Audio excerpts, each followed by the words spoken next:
drinking all this coffee. These last few weeks have been exhausting. I'm lost in my imagination, and there's one thing that I need from you. Can you come through?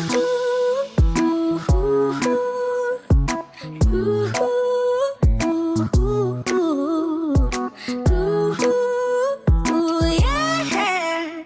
And there's one thing that I need from you. Can you come through? I might lose my mind, waking when the sun's down, riding all these highs, waiting for the calm down. Walk these streets with me, I'm doing decently, just glad that I can be, yeah. I'm trying to realize it's alright to not be fine on your own. Now I'm shaking, drinking all this coffee. These last few weeks have been exhausting. I'm lost in my imagination, and there's one thing that I need from you. Can you come through?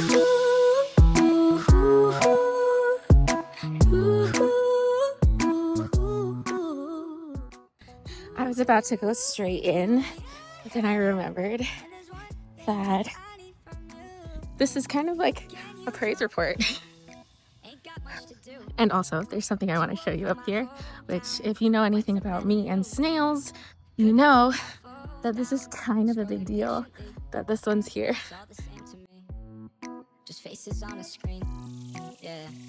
I'm trying to realize it's alright to not be fine on your own. Now I'm shaking, drinking all this coffee. Like a little moment, a little praise report moment. And I think that's sort of what these artist dates are about. Is I had this really cool realization that a couple years ago we came here on a field trip for my kid, and we were looking around the neighborhood and stuff, and I was like, wouldn't it be cool to live really close to this museum? Wouldn't it be cool to live in this neighborhood, to live on this side of town? It's so beautiful. It feels like a city, but it still also feels like a neighborhood. It's just beautiful, and the museum is beautiful, and I love everything about this side of town. I wish that we lived over here. And throughout all the waiting for a house to come and God to show Jake which house to get and all the things, I didn't know. And even when we moved to the house, until we went to church through the town instead of on the highway, I didn't realize God gave me that small little desire that I had out of nowhere. Just a little inkling of, that would be so nice. And I live on the side of town with this museum that I thought was so cool and felt like kind of reminded me a little bit of home in New England in the way that the city feels over there, just a little bit. Like, it's definitely still Texas. I am so hot. But yeah, it was just kind of a reminder and fulfillment of that. And this, if you know anything about me and snails, like, this spoke to my heart. Got a little kid warrior on the top of a snail, probably trying to make it go faster than it should probably go. And it's gonna get there in God's timing. She'll fight her battle, but she'll get there in God's timing. His timing is perfect, and he hears the little desires of your heart. And you might not know that he is working it all together, but he is. And you might not even know that that's something that you want. We were looking on the other side of town where we were comfortable, where we're used to it, and we couldn't find anything that felt right. Jake was doing it on his own, and he's just like, this one house just keeps coming back. And everything fell into place. And I was so wary, and it's an older house, and it needs work, but it is perfect, and the size is perfect, and where it is perfect. And I live close to the museum.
before we get to church.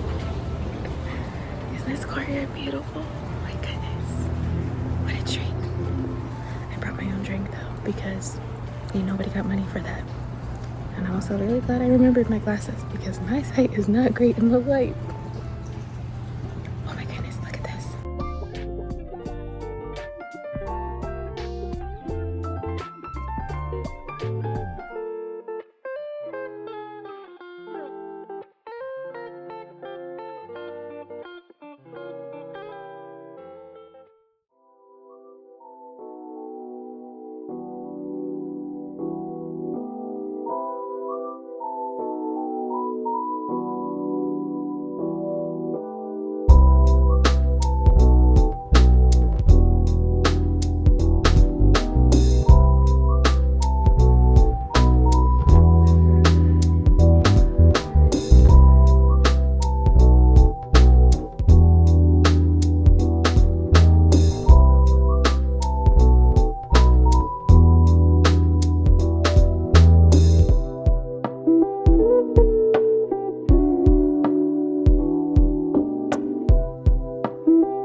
Because I'm at the height of the heat right now, it feels like a bad choice to go walking for a couple miles. I accidentally got off one stop early. I was so mad. But honestly, it was quick, it was easy, it was chill. I guess buses are cool, but the museum was amazing.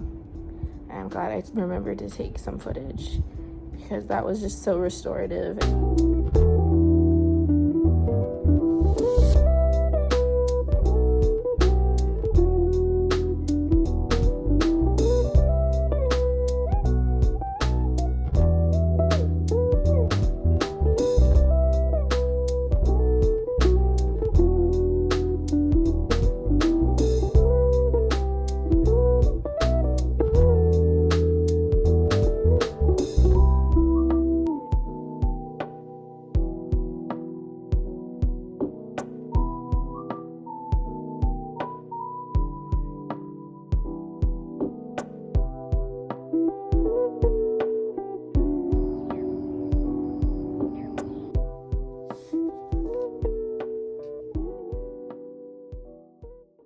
So today is the beginning of week 3. I just completed week 2 of The Artist's Way, and I am so excited and encouraged at the end of this week. And it's funny because the past week did not go perfectly. So I missed 2 days of morning pages. I really enjoyed the reading this week because they were talking about the things in people that always seem to show up when you're making progress, that will either intentionally or unintentionally be intimidated by your changes, or they'll make you feel like you're not doing enough, or what have you. But she goes into depth about that, and that hit home about this. There were certain people that kind of wanted to have all of my time and all of my energy, and there comes a point where you have to go, I'm sorry, but this is what I'm called to, and I can't carry you. You are not my responsibility. I have to trust you to God, and I have to do what God's calling me to do. There's something that He wants me to learn in this, but I've also seen now in my life, after a few times of that happening and me going, I have to take care of what is mine to take care of and what has been given to me to care for, like my family and my creativity and my calling, my business, and all these things that are so precious to me. That God put in my heart, going forward with that, and now building a new community and a new place in my new home. Realizing that, well, now when I tell people, hey, this is what I'm dreaming about, the response is very similar to the response that I've always had was, how can I help you? How can those seeds that I've planted, I feel like I'm reaping a harvest here, because whenever I tell people about my dreams or about what God's put on my heart creatively, instead of being met with cynicism or demands or, a cheerleading, but then the actions say, actually, if this takes anything away from what you're giving me or what I want, then I'm not going to respect that. Now knowing that, that was me. But now that's not where I am. And seeing how much my life has changed and how happy I am and how I still navigate in kindness and joy and love.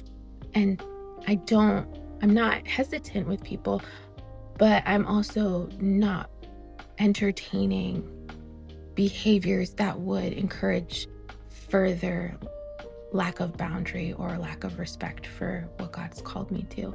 So now my community is full of all these cheerleaders and wonderful people and, people that will speak life over me and will correct some of the non-life-giving things that I say about myself, the lies that I believed about myself.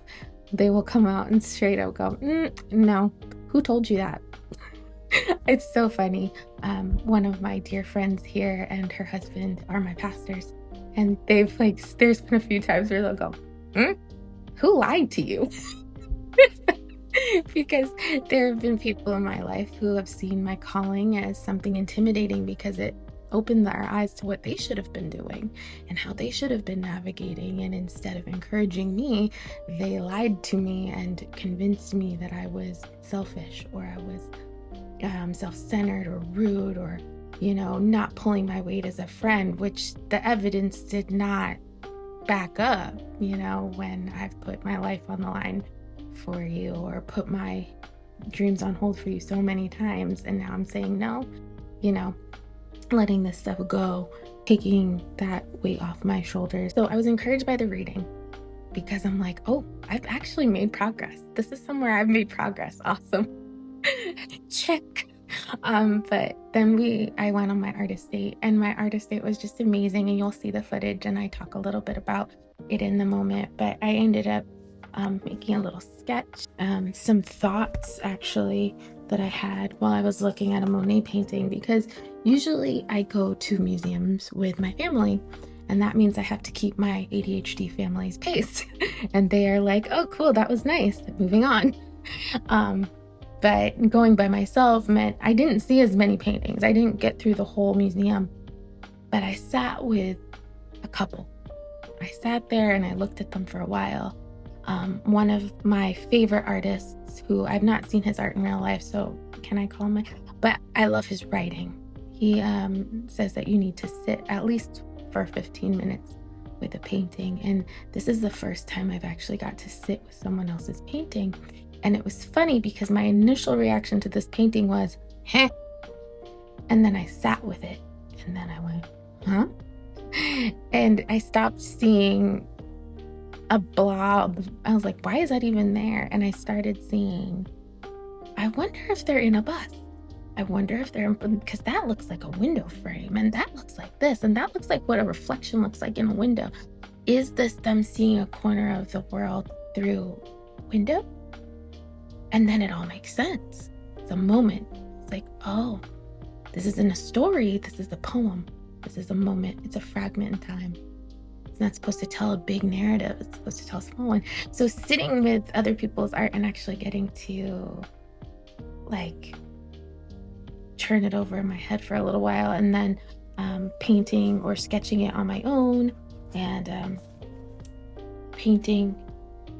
I did watercolor pencils for this one. So this is a collage of papers and watercolor.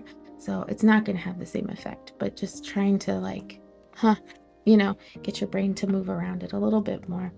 But my thoughts on this, I will read my thoughts that I wrote on this painting. The painting's called A Corner of the Earth, and it's by Betty Tsang Eck, or Ecke, I don't know. German messed up my English reading, but I wrote, after I had sat with it for a while, I looked through a window and past the hill, through the trees and the sky, where the sky meets the sea. In my windows, there's the reflection, blurs of color against the greatness of the trees. It's subtle, ordinary, but this moment is a poem, and the more I stay, the more I see. The more I sat with it, the more it became real to me.